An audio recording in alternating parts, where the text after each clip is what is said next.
Good morning and welcome to the Oasis Center for Spiritual Living, where we come together as one, providing spiritual tools for daily living. For those of you who don't know me, I'm Reverend Tucker. I'm the senior minister here at the Oasis. And supporting me today is the best team God could put forth to let me manage. First of all is my assistant, my loyal and faithful assistant, Faith. And Faith grew up in our congregation. She knows me better than I know myself. She's lived 6 blocks away from me her whole life, so she's spent a lot of time at my house. So please know that when when you are commenting, she is commenting back as me, but she knows me better than I know myself. So she knows how to answer just like I would. So, and also she's singing for us today. She's going to sing a Karen Drucker song. So thank you, Faith, for being here. And then there's the wise and powerful Oz, who is my partner in crime and has been since the 90s. And he is our practitioner on duty today. He will be praying us in and praying us out and holding consciousness during the service and available for our 1-minute miracle afterwards. So thank you, Oz, for being here. I couldn't do this without either one of you. So thank you, thank you, thank you. And thank you for being here as well. I know there's 1,000 things you could be doing on a Sunday morning. We are blessed to have you here with us as well. And so let me introduce the topic. Today we're going to talk about self-love. I know that's a departure from what people usually talk about on Valentine's Day, but we do Valentine's Day different, and you'll see why in a little while. So anyway. Our music, we do a lot of music like a lot of churches do. We open the heart to open the mind so that God's message is received well. And so we always do a Reverend Fairy Elaine Silver song, We Are All One. That's our second song today. And we do a Karen Drucker song at the end, I Am So Blessed. So those are the people participating in this service today, even though Karen Drucker and Reverend Fairy Elaine Silver are not going to be appearing, but they are part of my team, or God's team that I get to manage. All right. So say hi if you're here. Good morning. Hello. Whichever way your greeting sounds good to you. When we had a facility, I could look out into the audience and see who was here. Now I don't have that ability. So we love it when you say hi so that I know who's here. We would love to be able to acknowledge your presence with us. If you'd like to do a watch party, there's a watch party button. You can watch with your friends, comment back and forth. And of course, you're not going to bother anybody like you would if we were in a facility. So it's a great way for you to introduce your friends to what we teach, what we speak about, and a great way for you to have conversations back and forth on the material. So, all right, without further ado, please close your eyes if that feels comfortable for you, and let the service uplift and inspire you as we move into our centering song.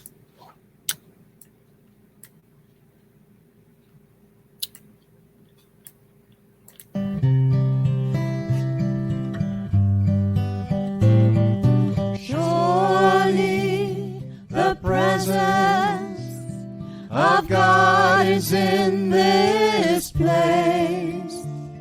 I can feel the mighty power and the grace.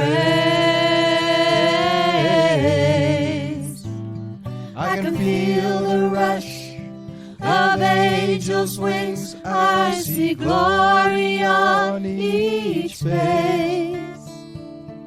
Surely the presence of God is in this place.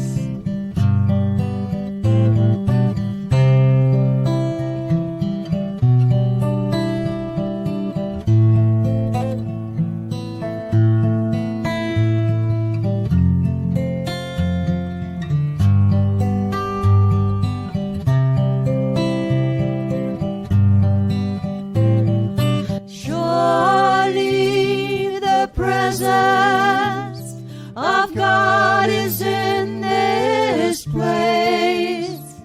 I can feel the mighty power and the grace. I can feel the rush of angels' wings. I see glory on each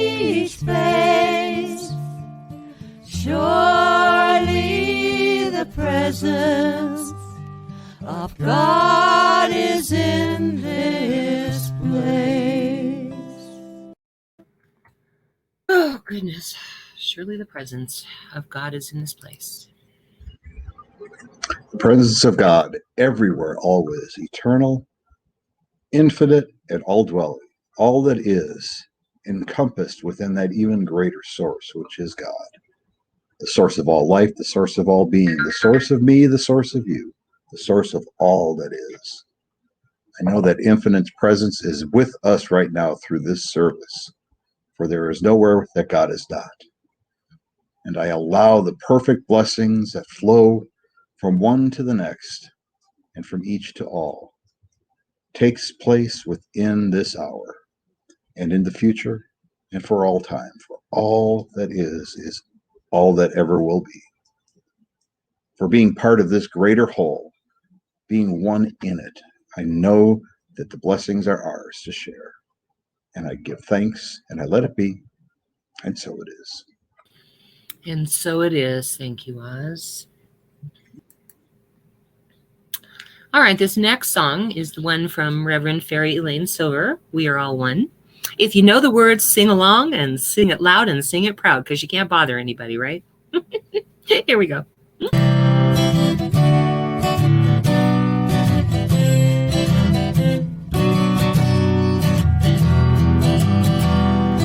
We are all one. We are all one. We are all one in it. I hear it and know it, my being. Spirit is all I am seeing. For God is all there is. Grateful am I to be living, open to what I have seen, honoring what I've been given, sharing now what I believe. I remember the oneness around me. I surrender to infinite light, knowing the love that's surrounding me is within me by day and night. And we are all one. We are all one. We are all one in it. Yes, we are all one. We are all one. We are all one in it. Ah, goodness gracious, we are all one. So if you're here, please say hi, hello, good morning, however you like to greet. It's a great way for me to know who's here. When we were in a facility, I could look out and see who was here. We don't have that ability here. So it really helps me to know who's here. So say hi, hello, good morning, whatever. If you like something that you hear either through the songs or through something that is said through me, we have the little thumbs up button, tells me you like it. Got the little hearts, tells me you love it. If something really strikes you as powerful, then by all means use the wow button. We love that wow button. Without further ado, I am going to turn this over to Faith singing Lighten Up. Lighten Up by Karen Drucker. Because we're not lighting up in our congregation at all. Right. All right, here you go, sweetie. Thank you. Thanks.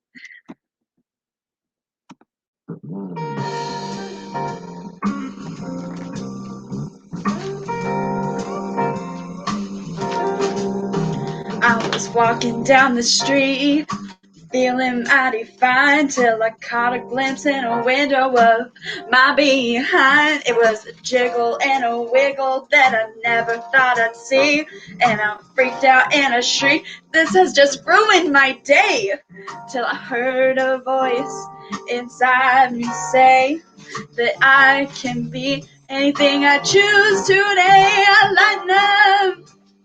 Don't take it so seriously. Lighten up. Trust the mystery. Lighten up. It doesn't matter anyway. Just enjoy your life. Get out of your way. Lighten up. So I'm headed to a party to meet my friends. Got an outfit that's to die for, honey. I'm the living end. But when I scope out the scene, it's obvious to me that the money at this party is just so obscene. So when talking about their mansions, their yachts, and dropping names, suddenly I feel unworthy, small and ashamed. Till I make a beeline, slip out that back door. I hear that voice, it says, say it once more, Latinum. Don't take it so seriously, Latinum. Trust the mystery, Latinum. It doesn't matter anyway, just enjoy your life. Get out of your way, Latinum. Take it so seriously, Platinum. Trust the mystery. Worrying and judging, what good does it do when you compare myself to me and I compare myself to you? This disease to please has just got to go. When I love myself, that's all I need to know. I know. Now I'm looking in the mirror and I see a wrinkled pear. Do I curse or do I stress? This is the thing I most feared. But I look at my new mantra and realize I'm just perfect. I don't change, struggle, or need to try. Cause all that beauty I know comes deep inside. Latinum. Don't take it so seriously. Latinum. Trust the mystery, Latinum. It doesn't matter anyway, just enjoy your life. Get out of your way, Latinum. Don't take it so seriously, Latinum. And trust the mystery, Latinum. Doesn't matter anyway, just enjoy your life and get out of your way, Latinum. Don't take it so seriously, Latinum. Trust the mystery, Latinum.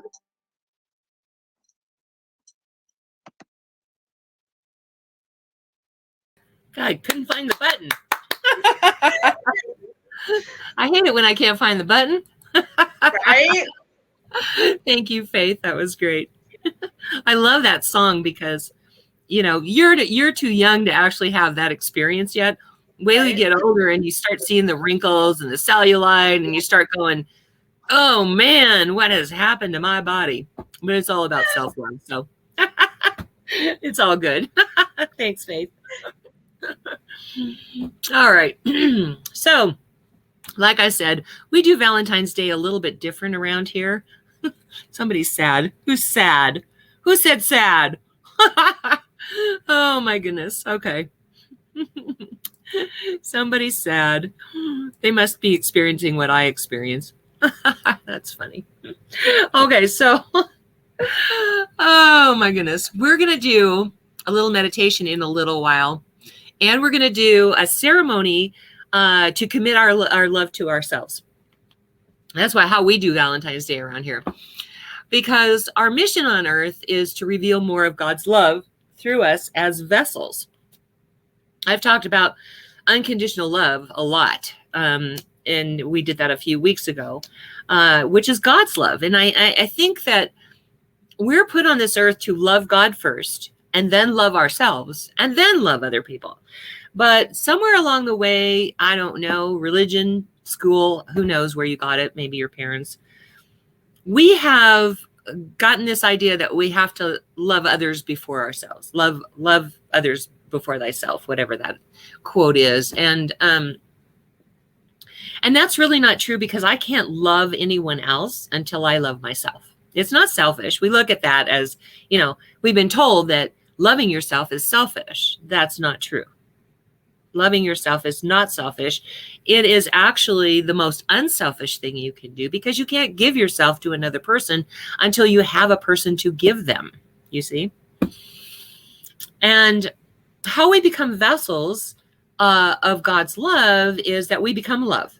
And it starts with our self-love, our self-acceptance, our self-esteem. So a true vessel has to be wide open. And the only way that we can be wide open is if we are reflecting the perfection of God's love. So we tend to think of love of others as a primary importance just because we were taught that, not because that's the truth. What's really true is we have to love God first. And then once we love God and we love ourselves and we allow ourselves to be a vessel through which God's love comes and goes out to that other person, until we do that, it's really attachment. It's not really love. We have this weird relationship with the word love. When we meet somebody and we fall in love, and we are not coming from a place of wholeness about it, we think that other person completes us. And what happens is we become very attached to that person. And instead of loving ourselves enough to have a life that we want, to being apart and together, we start building our life around that other person. We all do it. I mean, it's part of the process, I guess, of finding a good self-esteem. When I was in high school, I was engaged to this guy. 16, engaged, crazy. Anyway, for those of you who know me, you know I stare off into space a lot. You know, when I'm thinking about things, I stare off into space, and it just sort of, I don't know, it helps me focus inward to get the thoughts out of my head, whatever. And so I was sitting there, we were at a restaurant one time, and I was sitting there and I was doing that. And he says to me, well, go get him. Go get who? I saw you looking at that guy. I'm like, I didn't even notice there were guys in the place. You see, I was staring off into space, but he wanted me to wear, you know, turtlenecks and long sleeves. And he was very, very possessive. And when I disengaged myself from that, I swore I'd never live like that again.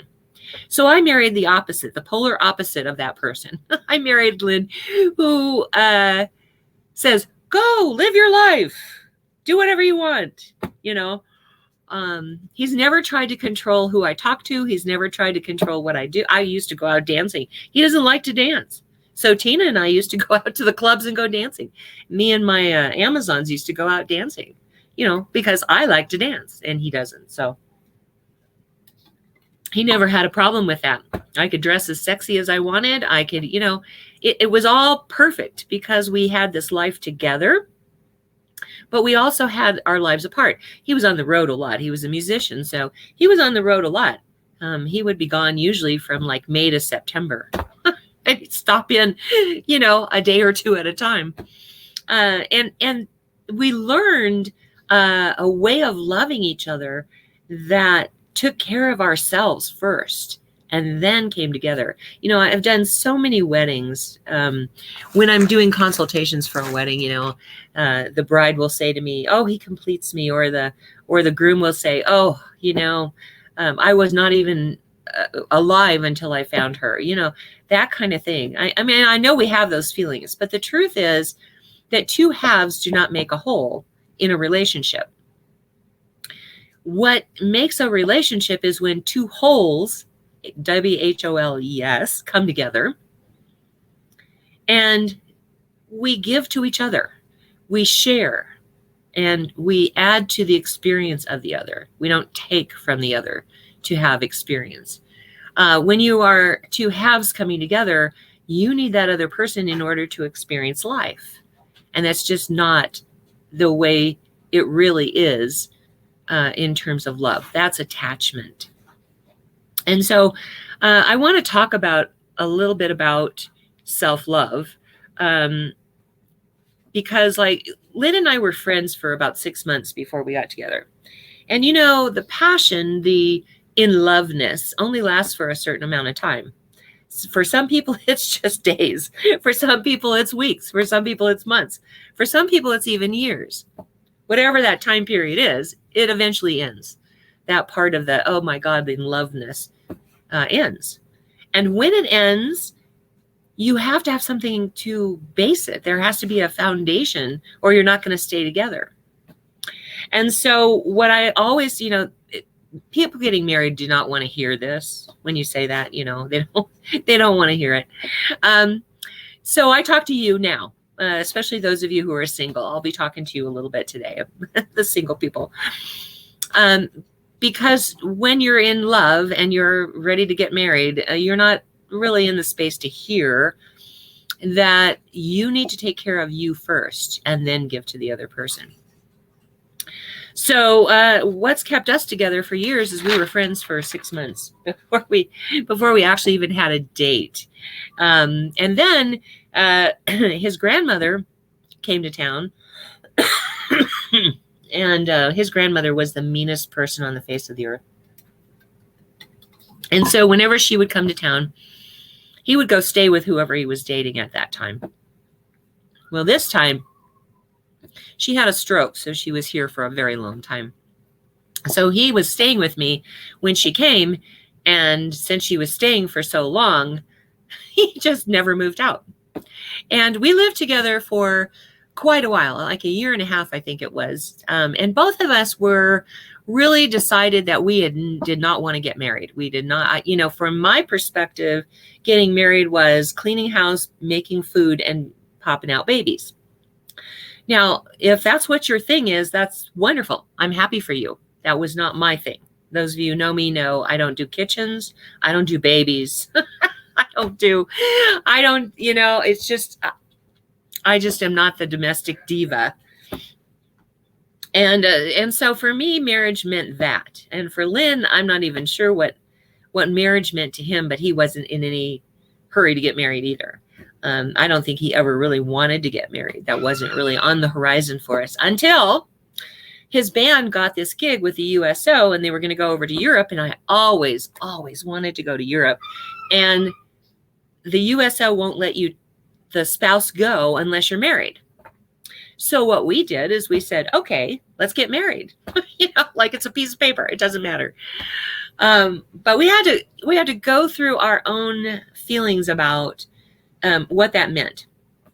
And I'm telling you all of this because our marriage has lasted 40 years. I mean, the joke on all of this is 2 weeks after we got married, the tour got canceled. So I never have been to Europe. That was 40 years ago. Good joke, grandfather. But the thing is that it was based on a foundation of friendship first. And then it culminated in us falling in love and ultimately culminated in us getting married. But it's lasted because we had that foundation of love, that foundation of friendship, of a love of self and a love of each other as friends. Okay. I'm sorry. I didn't get this all typed out because I for some reason forgot that we do all of this. I don't know what happened to me. So, all right, let's see. Here I'm going to talk to the singles for a minute. It's important that we don't disappear into that other person. That's what I mean by attachment.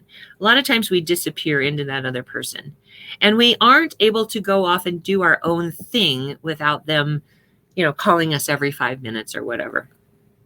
And we stay whole and we complete ourselves and attract someone who is whole and complete. So then we're sharing a life. Then it's time together and time apart. And it's a sharing. It's a sharing a shared experience instead of you completing me, and not depending on that other person to provide us with everything that we need, because they can't. It's impossible for one person to provide everything that the other person needs. So let me talk a little bit about what self-love means, because it's not selfish, like I said. In fact, what I say to couples is remember to nourish that part of yourself. If you aren't nourishing yourself, then you're not, for the long term, going to be able to love that other person or to be with that other person. You have to take care of your own needs, whether that be a bubble bath every night like I do, or meditation and prayer like I do. I don't know. Whatever it is for you. Some people are really athletic. They like going to the gym, or they like playing volleyball, or they like whatever that is, soccer, golf, whatever that is. Nourish that part of yourself, because those are your needs over and above what the need of the relationship is. And when you do that, then you have something else to give that other person. Now, like ministers in our movement, I'm sure it's true for ministers in all denominations, but we really notice it in our denomination because we give and we give and we give and we give, and about 7 years we burn out. And that's because we forget to take care of ourselves. We forget to nourish ourselves. We're so busy nourishing all the people in our congregation that we forget to nourish ourselves. And because we teach our practitioners practitioner training, a lot of the times we convey that message to them as well, to give and give and give and give. And then at the end, they get burnout. And so we strive in our church. Oz can probably answer that better than anybody, but we strive in our church to tell our practitioners, you have to nourish yourself first. Then you have something to give that other person. And that's why we do Valentine's Day the way we do it here. Because I want to focus on that. I want us to recognize that that is the important thing that we need to do. You can only help other people if you have an energy full, or a body or a life full of energy, right? If you don't have any energy, you have none to give. And so your reserves get burned up and you won't be there for anybody at that point. We always say that to mothers too. Like, it's so easy for us, women especially, to give so much to our children that we don't have anything left for ourselves. And then the children grow up and they go on and they have their lives apart from us. And then we're left with this feeling of what now? Because we've given our lives to our children. So I say that to the single people. I say that to the people who are married. I say that to the mothers who have children. Take care of your needs first. Take care of you so that you have something to give to those people. Okay, so in 1957, they discovered this temple in Bangkok, Thailand. And the temple looked very small from the outside. On the inside, it was like 10.5 feet tall. And it had this Buddha statue that filled the entire thing inside of it. And they decided that they wanted to get a bigger building.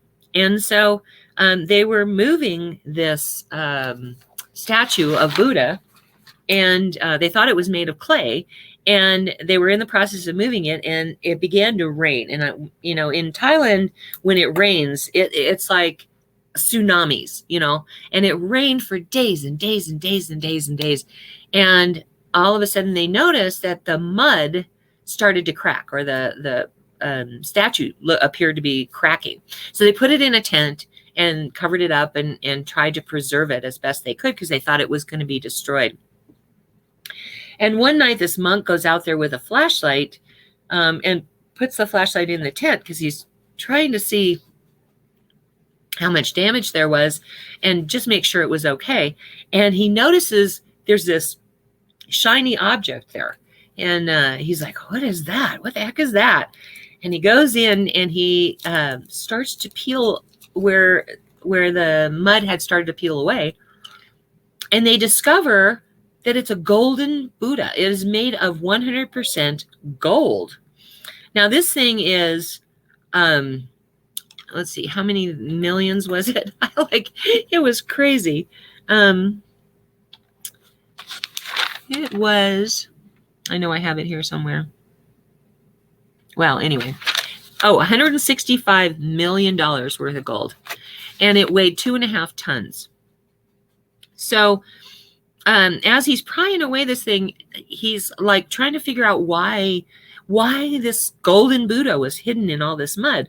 Well, several centuries earlier, during the Burmese invasion, the Siamese monks covered the Buddha in mud so that it wouldn't be desecrated and destroyed by the Burmese army.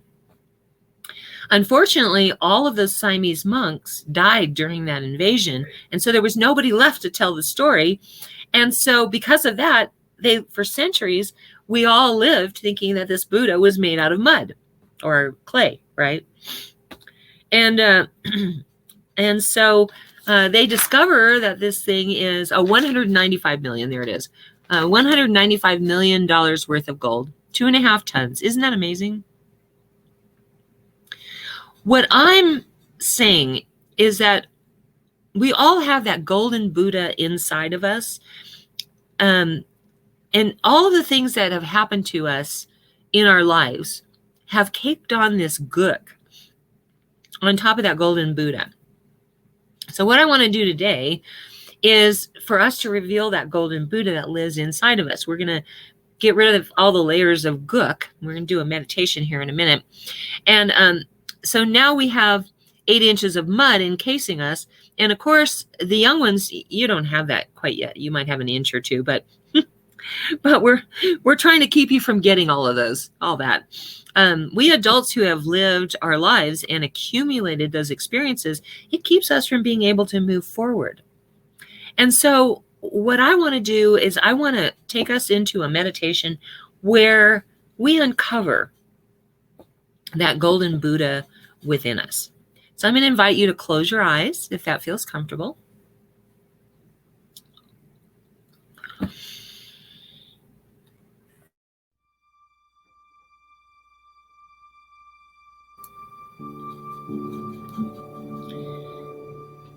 And I want you to imagine that we're in our new facility. And up on this big screen on the stage, on a projection screen, is a statue of a golden baby. It is gleaming and beautiful and rare. And we're in awe of it at first. We see it and we're just awe-stricken by it.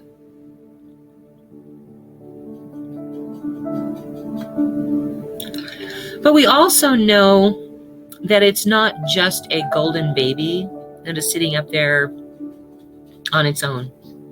We recognize, although we don't feel it, we're still apart from it, but we recognize that that golden baby is us.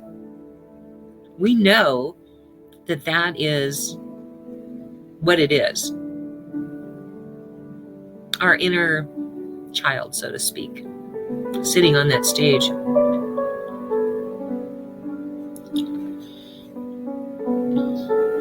And what we realize is that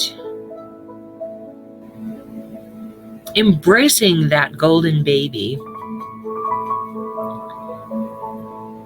gives us the opportunity to live our lives as a beaming, vibrant, golden light.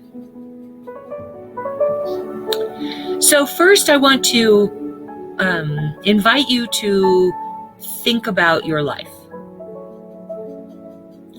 I want you to think about your experiences from babyhood to like 5 years old. Think about everything that has happened in your life during that period.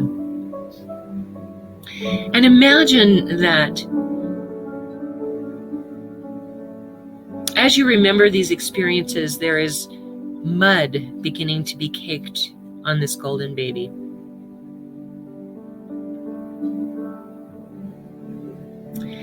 And now think about what it was like when you were a teenager. Everybody has all kinds of stuff that happened when we were teenagers. Just the process of being a teenager sometimes. But notice how thick that mud is beginning to get now. There's a lot of mud from teenage years. And then remember what has gone on in your young adult life.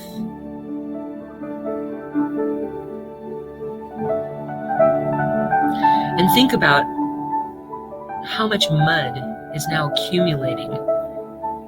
When you look up and you see that golden Buddha, there's almost no light coming from it. It is completely covered in all that gook. And then think about your adult life and everything that's happened. Maybe that's a bad relationship or a firing from a job you like. Maybe it's a living in poverty. I don't know. Think about what those years were like and how that contributed, and then notice that this golden Buddha, you cannot see any gleaming from it at all. It is totally encased. And for those of us who are senior citizens now, think about what has happened to you with Medicare,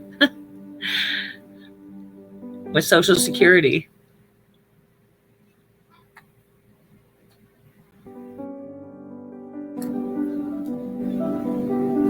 With our grandchildren, with this pandemic. And notice how gooky this Buddha statue, this baby statue, has become. But also notice that it hasn't quite dried yet. And so I invite you now to take a tool like an ice pick. Walk up to the stage to this golden baby that is now covered in mud and begin to chip away at all that mud and that gunk that is accumulated. And as you're chipping it away, I want you to think about it in terms of none of this is the truth about you. This gunk represents something other than that truth about you. And so as you're peeling it away, you recognize that the truth about you is this beautiful gold baby that lives within you. But right now it's still separate from you. And so as you peel off all the layers and you use some shine stuff, brass cleaner, whatever, gold cleaner, and you buff it and it's shining so brightly, I want you to wrap your arms around that gold baby. And imagine now that that gold baby has embedded itself within your heart.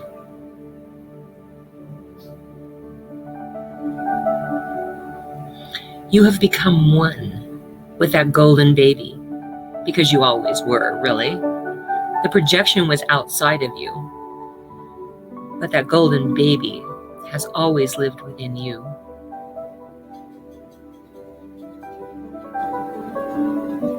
Embrace the idea that that is who and what you are.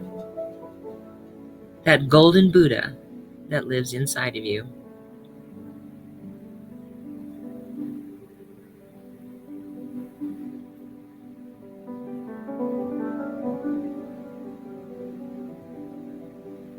All those layers of mud that you have sloughed off, you are now a clean slate, just like that baby, that gold baby. And you now walk into the world shining that gold beam wherever you go. Unless, of course, you cover it back up with more stuff, you continue to shine this way forever.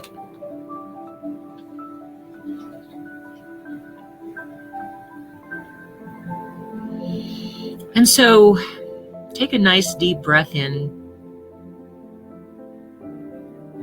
and out. Wiggle your fingers and toes and bring your awareness back into the room.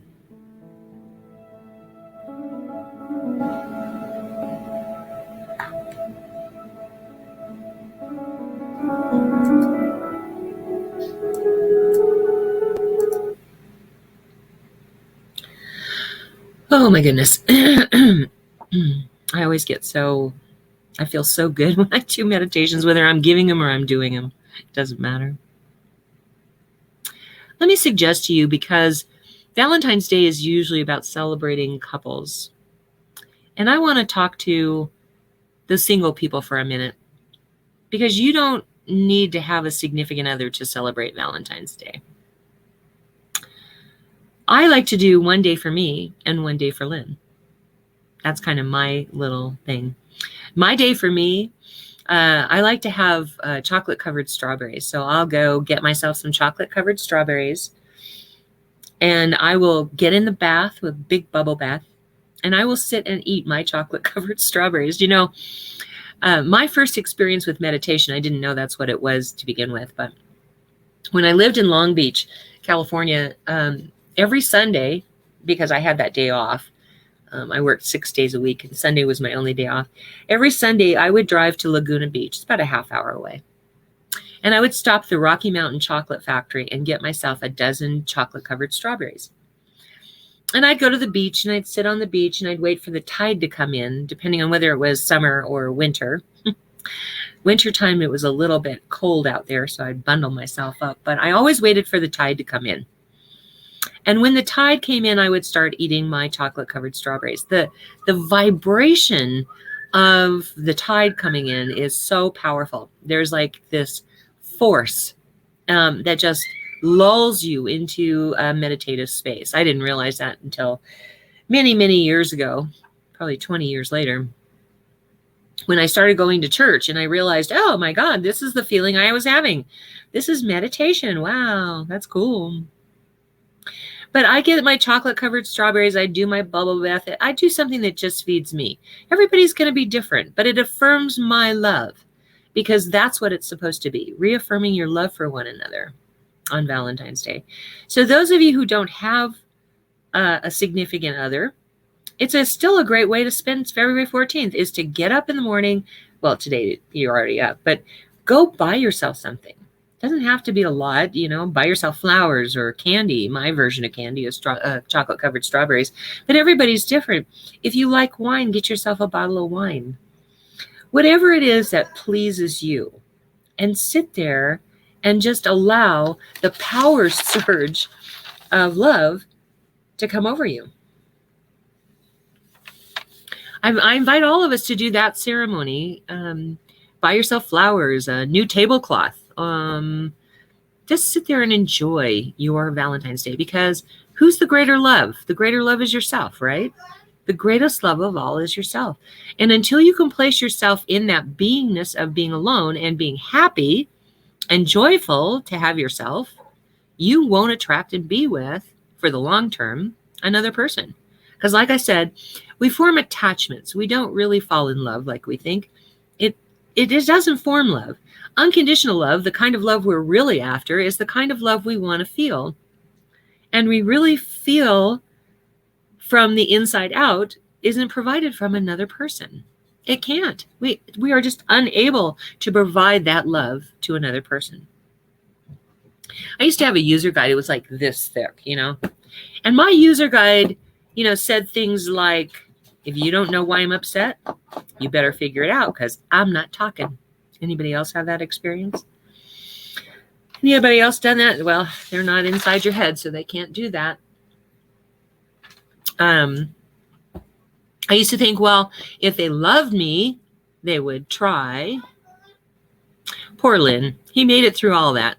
The person who looked at me funny, and I would say to him, that person over there looked at me funny when we were there. Why didn't you go over and talk to them? Why didn't you go say something to them? We wind up in this position in church, because he can't protect me in church. Now, this church, I don't need him to protect me from anybody, because we have a very good congregation. But the church I was in before, I was under attack a lot. And I always felt like, you know, I wanted Lynn to protect me, but I knew he couldn't. I knew that I couldn't ask him to. I knew that there was nothing he could do, you know, to protect me. And so about half of my user guide got thrown away, because I finally learned that it was up to me to protect myself. It was up to me to stand in my truth and speak for myself. I provided my own love, my own comfort, and then I went to him and said, and gave. And in the giving, I received. That's how it works. Not giving like I give you this, I think you give me that. That's not how it works. In outpouring of love that comes from me to that other person, whether they give me something or not, that's the kind of love we're talking about. Because that opens the circuit and the flow that you now have love coming back at you. The minute you get mad at somebody because they don't perform up to your expectations, you know you are not in love. You are in attachment. Because unattached love says, no matter what you do, no matter what you say, no matter how you behave, I'm going to love you. I may not like your behavior, but I will still love you. I will care for you. I just won't travel down that road with you where we fight about it. I just won't, you know. And now the other person is free to express their love their way. And when they're free to express love their way, you're free to feel it. It's all about that freedom. Have you ever had this conversation coming at you? If you love me, you would ... fill in the blanks. You say, I do love you. Just look at all the things I've done for you. That means I love you. The other person's going, that doesn't mean you love me. This is what it means to love me. And you're like, what? I can't do those things because that's not who I am. You ever had those conversations, or am I alone in this? You know, it's just crazy. What I want is us to take away from today is that the golden Buddha is what we are in love with. That's really, truly what we're in love with. We are in love with that inner light of ourselves, and that's what attracts the other person. You've heard the phrase, if you want a friend, be a friend. Well, in fact, if you want love, be love. We were in a class one time, and one of my students said, have you ever noticed when you're in love, everybody in the world is attracted to you? And we started talking about it, and what I realized is that love vibration is what attracts other people to us. So if you want love, be love. Allow yourself to vibrate at that frequency of being in love, but being in love with yourself, because that's what will attract others to you. And they will be attracted to a whole you, and you will be attracted to a whole them, and you will share your experiences together. We're going to transfer that to ourselves, because as we know that in love usually dissipates at some point, like I said. And if friendship and that common ground of wholeness are what keeps you together, you will stay together forever, or for at least until as long as we both shall live, right? All right, so I already talked about that. Okay, so we're going to have a little wedding ceremony or a little commitment ceremony here. And so I want you to participate. I want you to say, I will and I do at the right points here as we go through this. We make a joke about it, but think about the vow you're going to take here. And so, without further ado, let me get to that one. Okay, I love doing this. We have come together this afternoon to celebrate the love of ourselves and rejoice in making our commitment to self-love the most wonderful relationship in the world. There are no ties more sweet nor tender than those you are about to assume, for true self-love is the holiest of earthly relationships. It is a commitment to a deeper, invisible communion of a soul seeking a fuller expression of itself. In the unifying of your soul, you become as one, experiencing a deep love relationship, a special friendship, and the most rewarding of companionships. Your union symbolizes an intimate relationship that is only surpassed by your union with your personal God. Your love is more than the knowledge that God is in your heart. It is knowing that you are in the heart of God. Love gives not but itself and takes not but from itself. Love possesses not, nor would it be possessed. For love is sufficient unto love.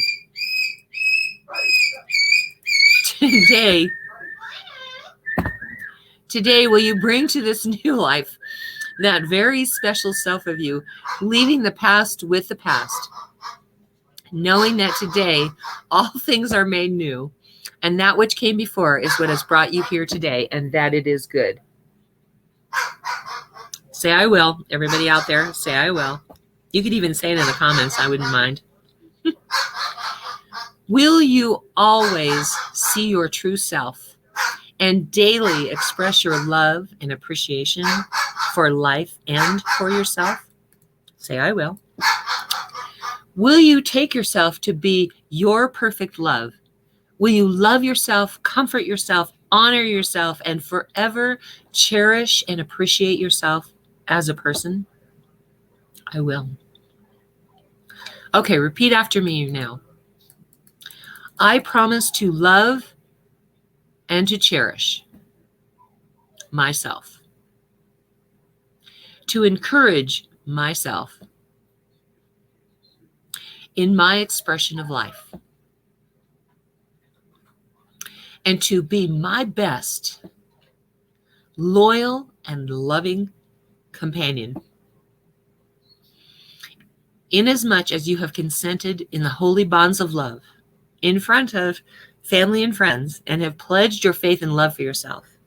Under the authority vested in me, I now pronounce you confirmed in self-love.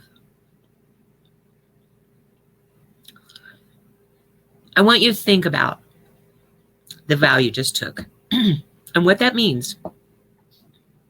What it means that you have vowed to love yourself, to support yourself, to encourage yourself in your expression of life, and to be your best, loyal and loving companion.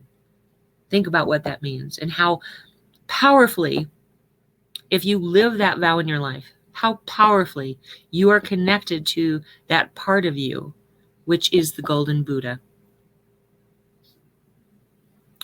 This is the self that you need to love, the Golden Buddha within. Can we do that this week? Can we see ourselves as the Golden Buddha and recognize that what we love in the other person is the Golden Buddha within, which is God expressing love through us? Let's have a prayer.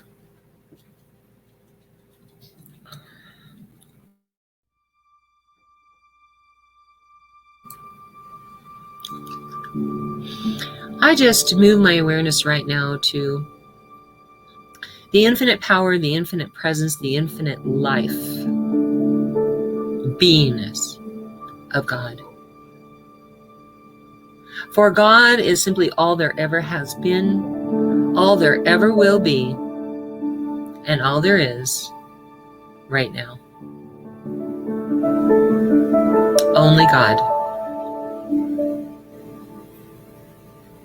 And it is in this absolute awareness beyond human understanding of God as the only being there is that I find myself in the midst of God, my very essence, my very life, my very being. It is who and what I am. And every thought, every action, every deed is guided and led by that one infinite, indwelling wisdom and presence and beingness of God. I know that same truth to be so for this beautiful team that God has provided me to manage, for Faith, for Oz, for Lynn. For I know that God is the beingness that they are. We are connected by it, through it, as it, and all the actions that we take to deliver God's message to the world are lived through us. We just carry out the actions that support that. I know that same truth to be so for anyone who is watching this, whether that be in real time or later on, because I do know that God is simply all we are, and we are connected by it, through it, as it.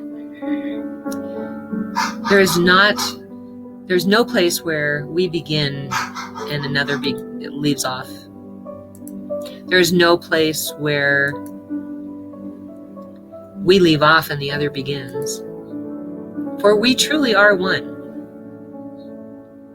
One power, one presence, one life.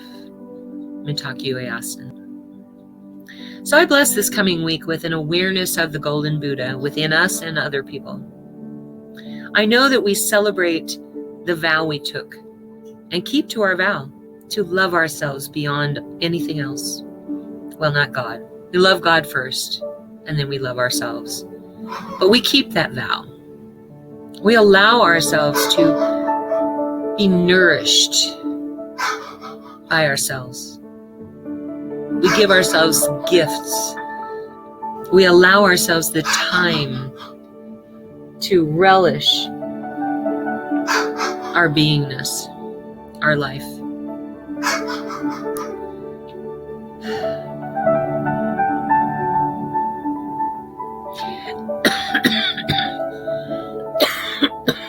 And I know that the Buddha, the Golden Buddha within us, shines forward. Shines through whatever condition we are experiencing. I know that same truth to be so for every name that is in the ministry or prayer this week, because I do know that whatever condition we are experiencing, the absolute truth behind that is the Golden Buddha of love, the Golden Buddha of God. So I pull back the veil right now and reveal that truth in the names of everyone who is in the ministry of prayer today.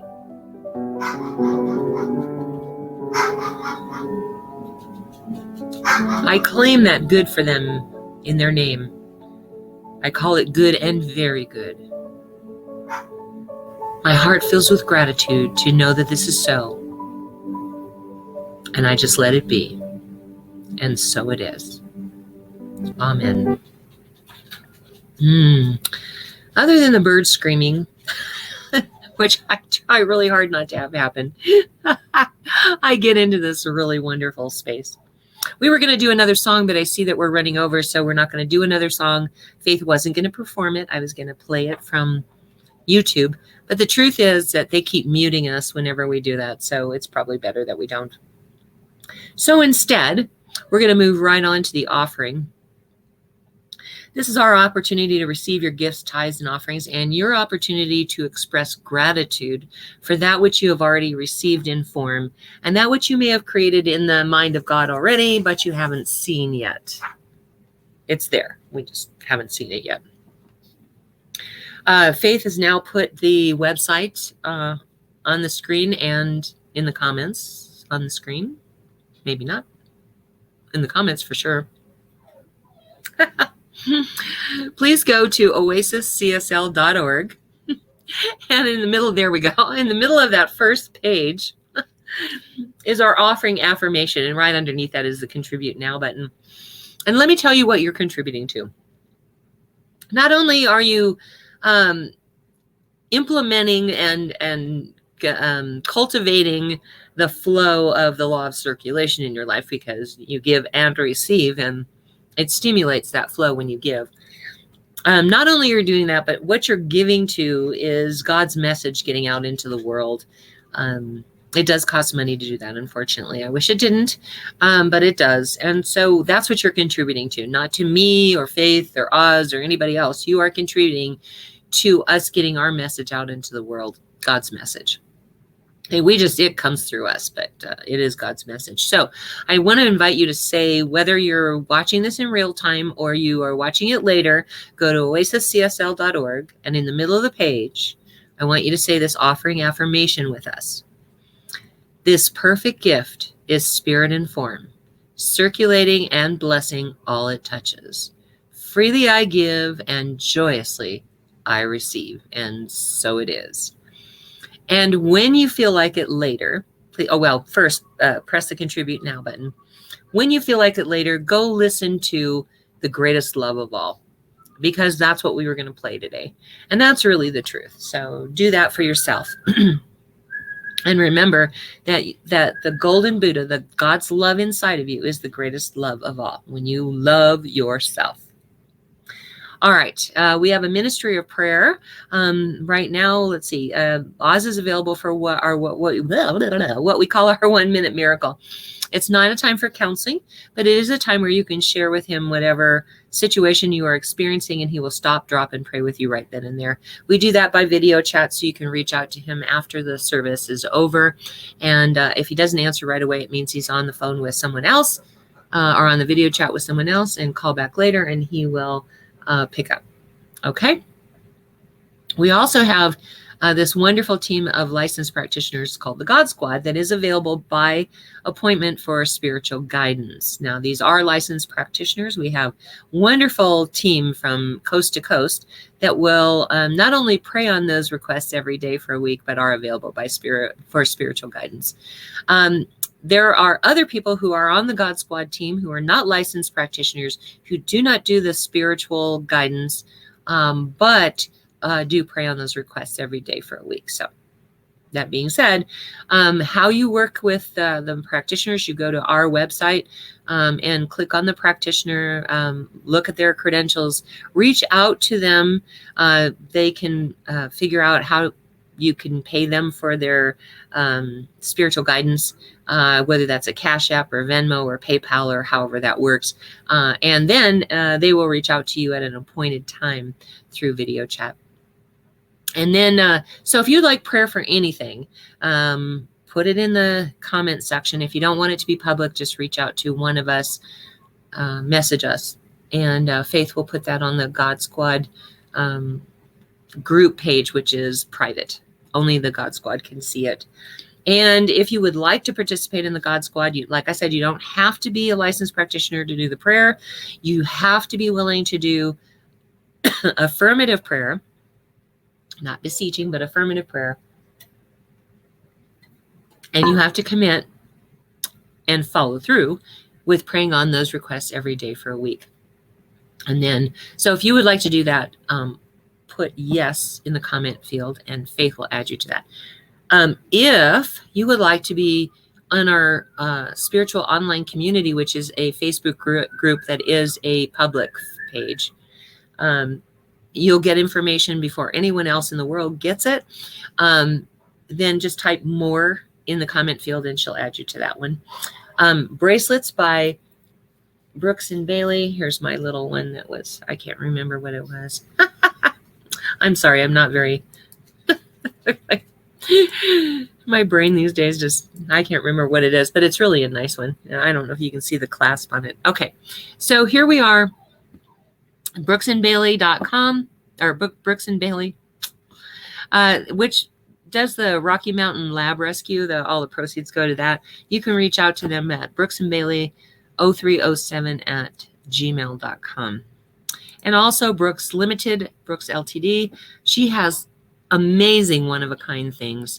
Masks, clothes, whatever. You can get an updated wardrobe, or you could just get one piece that updates your whole wardrobe. I want you to go to Reverend Fairy Lane Silver's website, look at the songs that she has available for sale. You will have to reach out to her by email because her website for some reason doesn't work. So in order to send the money to her, you need to find out where she moves a little bit. She used to be in West Palm Beach, but during the summer she goes to New Jersey, that kind of thing. So you need to reach out to her to find out where she is so you can send the money to her. And then also go to Karen Drucker's website. We love to support those who support us. She has gifted us with her entire collection, like 20 CDs worth of music. You can buy it by the song or by the CD. You can buy songbooks. She even has some that is American Sign Language. So take advantage of that. She, her website works. You can order it directly, pay for it with PayPal or whatever. And then check out our website. We try to have our current sermons go up as videos and our past sermons go up as sound files. So, all right, let's move into our closing song. This is a meme. Sing it loud, sing it proud, get it stuck in your head. It's a great way for you to live the next week.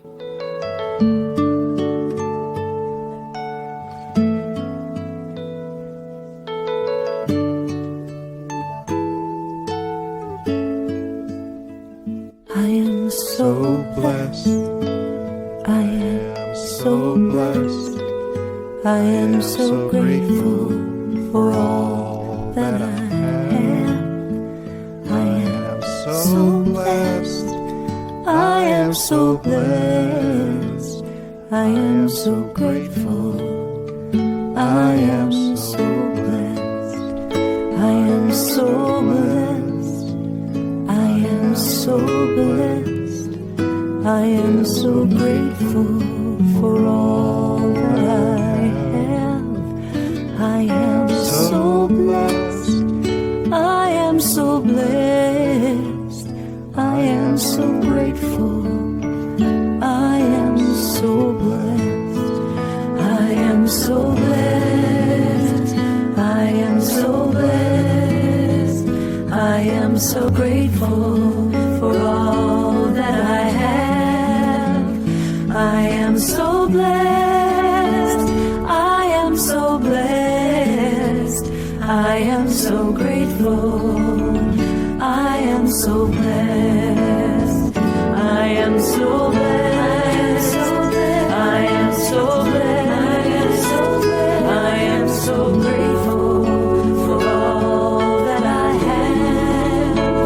I am so blessed. I am so blessed. I am so grateful. I am so blessed. I am so blessed. I am so blessed. I am so grateful for all that I have. I am so blessed. I am so blessed. I am so grateful. I am so blessed. As I go forward into the week, I know that beneath the karmic clutter and the cosmic debris that is accreted to us, the mud washes away and leaves the golden perfection within. That perfection is always there. That perfection is all that was ever there. It is perfect. It is whole. It is complete. It is who and what we are. And I allow that perfection to shine forth through the week and through time. And I know that it is good and very good, and I let it be. And so it is. And so it is. It is. Happy Valentine's Day, everybody. Happy birthday, Steve. Happy BB. Hey, I don't know if he's here or not, but you can tell him that I said, happy birthday, Steve. I'll tell him it was live too. This face my dad, by the way, mom and dad. Mom and dad both. He gets to be all of it. Thank you, all of you for being here with us today. God, I can't talk today. That's really sad for a minister when you can't talk. Stay safe. We love you. Bye until next week. Join us at 10:30 Mountain Time next week. Bye. Oh, God. I can't find the button. There it is.